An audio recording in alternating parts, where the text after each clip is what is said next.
Hey guys, my name's Lucas and welcome to Drum Tip Tuesdays. This is part 2 of a series I'm doing on setup, okay? When I say setup, I'm talking about how we're arranging these various instruments around our body to make a drum set that's going to be comfortable to play and efficient. And when I say efficient, I mean it's going to allow us for very easy motion between instruments and allow us to use the least amount of effort to get around this drum set. Okay, so the most common mistake that I see definitely among drummers with their setup is having their ride cymbal really, really low to the ground. So let's talk about where the ride cymbal should be, in my opinion, and I think that this is based on some very sound logic, and I'm going to explain why. So imagine for a second that I have my ride cymbal way down here by my floor tom, which is where a lot of drummers set up their ride cymbal if they have this 2-tom setup. Okay? I think the logic here is that the lower my ride cymbal is, the less I have to hold my arm up in the air while I'm playing. Okay, so yes, you're right, you don't have to hold your arm up, but if we take a look at how my hand lies when I play a ride cymbal that's way down here, okay, you're going to see that all these muscles on the top of my arm here, down into my wrist and my thumb, it's creating a lot of tension here. I'm using muscles to extend my arm, first of all, straight out like this, because I now have to move this ride cymbal back further away from me so it's not in the way of my floor tom if it's very near to the skin itself, okay? So I have to extend my arm out like this, which is using muscles in my shoulder all up here, and I have to flatten my arm out, or flatten my wrist out so that I'm actually sort of pointing the stick down at the cymbal in order to be able to get it way down here, okay? So now if we think that if we think about how to make this a little more natural, well, I like to use something called the handshake test. Okay, so imagine that you're just going to shake somebody's hand. Now, when I go to shake somebody's hand, my arm extends just a little bit, not very much, just a natural bend in the arm. There's no tension here because I'm not turning my wrist down and I'm not lifting it up to shake their hand.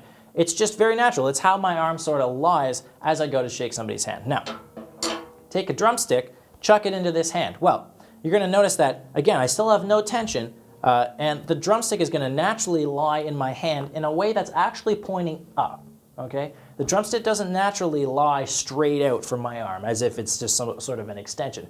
It's going to naturally lie with a little bit of an upwards slope to it, okay? Now, if you take a look at my ride cymbal, well, guess what? I've set up my ride cymbal in a way that when I put my arm in this very comfortable, very natural position, the ride cymbal is going to be right there, just below the drumstick, so that if I want to play it, all I have to do is just drop the stick down. And I'm playing the ride cymbal, okay? It takes extremely little effort, and actually the bounce of the ride cymbal is going to put the stick right back into this playing position. So I don't have to use almost no effort at all to play this ride cymbal the way it's set up, okay? The reason that you want to have it so that it's just below the drumstick is so that it doesn't feel like you have to be lifting your hand up all the time in order to not be playing the cymbal. So when we want to play the cymbal, we want to just be able to drop the stick down on it like that, okay? So we're using extremely little effort here on my part. The other thing, the advantage of this setup, there's another advantage in that I'm able to get more sounds out of this ride cymbal when it's set up off the ground like this than I would if it was way down here. And let me show you why.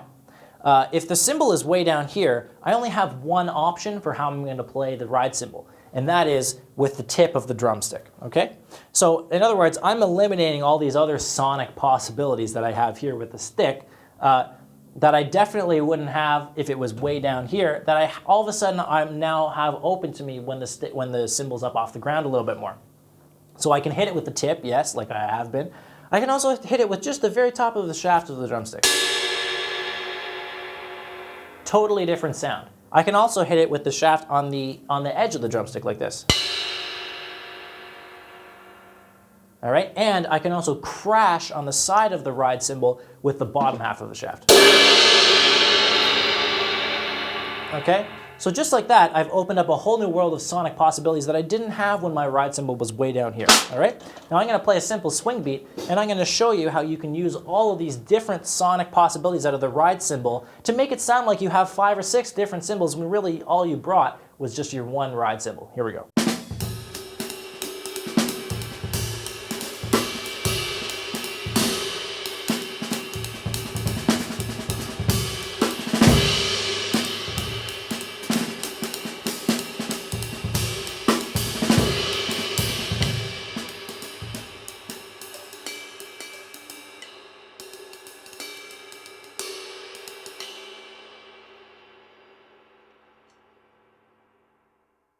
All right, cool. So again, a lot more options than if we had it way down on the ground. So give it a try. Bring your ride cymbal up a bit. I promise you're actually gonna, you might not feel it at first, but it's your hand will be a lot more relaxed if you have it up in the air so that you're not forcing your hand way down to get just to touch the cymbal. All right?